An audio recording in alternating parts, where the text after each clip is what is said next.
दोस्तों आज मैं आपको बताने वाला हूँ कि आप स्पेड ऐप को स्पेड ऐप की मदद से आप किस तरीके से आप जो है पैसे निकाल सकते हो, पैसे कैसे ट्रांसफ़र कर सकते हो, वो सारी जानकारी आज मैं आपको बताने वाला हूँ। और दोस्तों ये वीडियो मैं एजुकेशनल पर्पस के लिए बना रहा हूँ। आप जो है जब भी किसी भी तरीके से आप जो है यहाँ पर पैसे ट्रांसफ़र करो या पर कुछ भी फाइनेंशियल डिसीजन हो तो अपनी खुद की रिसर्च और आपको जो इस एप्लीकेशन की terms and condition and bank की टर्म्स एंड कंडीशन को आपको ज़रूर पढ़ना है और किसी भी तरह से आपको जो मिसयूज नहीं करना है।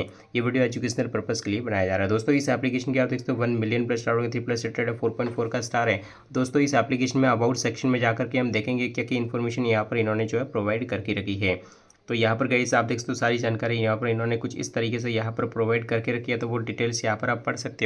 और दोस्तों इस एप्लीकेशन के बारे में मेन टॉपिक कराते हैं कि आप जो इस एप्लीकेशन से आप जो है पैसे ट्रांसफ़र कर सकते हो या फिर कैसे आप जो है पैसे निकाल सकते हो, वो मैं यहाँ पर रिसर्च किया और रिसर्च के बेस पर मैं आपको बता रहा हूँ।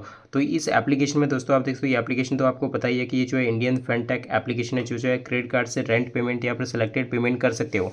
ये जो है एप्लीकेशन आपको यहाँ पर आप जो है रेंट पेमेंट करने के लिए या फिर सेलेक्टेड पेमेंट करने के लिए यहाँ पर ये एप्लीकेशन से आप कर सकते हो, जिसमें आप क्रेडिट कार्ड से आप जो है मतलब कैश जैसे फंड ट्रांसफ़र करने के लिए यूज़ कर सकते हो।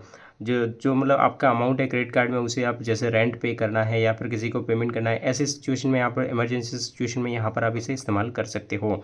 यानी दोस्तों यहाँ पर गाइस आपको सारी जानकारी मैं आपको बताने वाला हूँ। यानी वो बात अलग है कि आप जो इम्पोर्टेंट इन्होंने दे रखा है कि डायरेक्ट क्रेडिट कार्ड से कैश निकालना एटीएम से, वो जो है अलग होता है, लेकिन इस एप्लीकेशन में आपको दूसरे तरीके से बताया जाता है। दोस्तों यहाँ पर गाइस इस एप्लीकेशन में देख तो स्पेड आपको सबसे पहले तो आपको इसे डाउनलोड कर लेना है। डाउनलोड करने के बाद सिंपली आप अपने मोबाइल नंबर से वेरीफाई केवाईसी वगैरह सब कुछ सेटअप करने के बाद क्रेडिट कार्ड को आपको सेटअप कर लेना है इस एप्लीकेशन में। उसके बाद दोस्तों इस एप्लीकेशन में आपको जो है जैसे जनरली किसी को पेमेंट करना है तो यहाँ पर गाइस ये एप्लीकेशन आपको अलाउ करता है कि आप रेंट पेमेंट वगैरह कर सकते हो। तो यहाँ पर इस एप्लीकेशन में दोस्तों रेंट पेमेंट को सेलेक्ट करके अपना क्रेडिट कार्ड ऐड करने के बाद रेंट पेमेंट को चूज़ करने के बाद आप जिसे भी लैंडलॉर्ड है उसके नाम डाल करके बैंक नाम डाल करके उसे आप जो है पेमेंट कर सकते हो और आपका ट्रांजेक्शन यहाँ पर आपका क्रेडिट कार्ड से हो जाता है। तो यहाँ पर इस बात का आपको ध्यान रखना है, लेकिन आपको इनकी टर्म्स एंड कंडीशन जो रहती है उसको जो है फुलफिल करना होता है। बाकी चार्जेस इनके क्या क्या लगते हैं, जैसे 1.5% से 3% तक इनकी प्रोसेसिंग फ़ी लगती है, जीएसटी एक्स्ट्रा लगता है। अगर टाइम पर बिल पे नहीं किया जाए तो इंटरेस्ट 30 से 40% ईयरली तक हो सकता है। ये भी आपको इस चीज़ का ध्यान रखना होता है। अगर आप जो है 10,000 रुपये तक ट्रांसफ़र करते हैं तो अप्रॉक्स 200-300 रुपये फीस भी यहाँ पर लग सकता है। तो इस बात का आपको ध्यान रखना है। तो आपको जो इस बात का ज़रूर ध्यान रखना है। और अगर आप इस तरीके के पेमेंट करते हैं तो यहाँ पर बैंक कभी कभी इस ऐसे ट्रांजैक्शन को कैश एडवांस में मान सकता है, तो इस बात का ध्यान रखना है। तो स्टार्टिंग में आपके पेमेंट हो सकते हैं लेकिन बाद में धीरे धीरे आपकी पेमेंट अटक भी सकती है, तो इस बात को भी आपको ध्यान में रखना है। और आपको जो पेमेंट उस इमरजेंसी सिचुएशन में ही करना और गाइस इनके बैंक के रूल और इस एप्लीकेशन के रूल्स एंड रेगुलेशन के अकॉर्डिंग ही आपको करना है।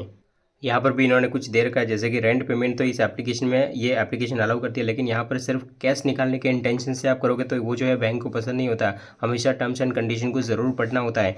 तो यहाँ पर गाइस एज ए रेंट वे में यहाँ पर ये एप्लीकेशन जो है अलाउ करती है, लेकिन आप जो है आप सिर्फ उसी तरीके से टर्म्स एंड कंडीशन का ध्यान में रख करके आपको जो है हर चीज़ का ध्यान रखना है। इसके अलावा दोस्तों ये जो मैंने आपको बता दिया है, और दोस्तों हर मतलब आपके पास जो भी क्रेडिट कार्ड है उस क्रेडिट कार्ड को आप जो है ऐड करके देखोगे तो अगर अलाउ होगा तो आपको यहाँ पर शो करेगा। तो उस चीज़ का आपको जो है ध्यान रखना है। इसके अलावा दोस्तों मैं आपको बताना चाहूँगा कि इस एप्लीकेशन का दोस्तों आप जो है सी ऑल रिव्यू पर क्लिक करके रिव्यू यहाँ पर आप पढ़ सकते हो, क्योंकि जिन लोगों ने इस एप्लीकेशन को इस्तेमाल किया है उनका रिव्यू यहाँ पर आप पढ़ सकते हो। रिव्यू से भी आपको आइडिया लग जाएगा। तो इस तरीके से आप इस एप्लीकेशन पर अपना क्रेडिट कार्ड ऐड करके दोस्तों यहाँ पर जो भी आप जो है रेंट पे वगैरह करना चाहते हो वो यहाँ से आप जो है कर सकते हो।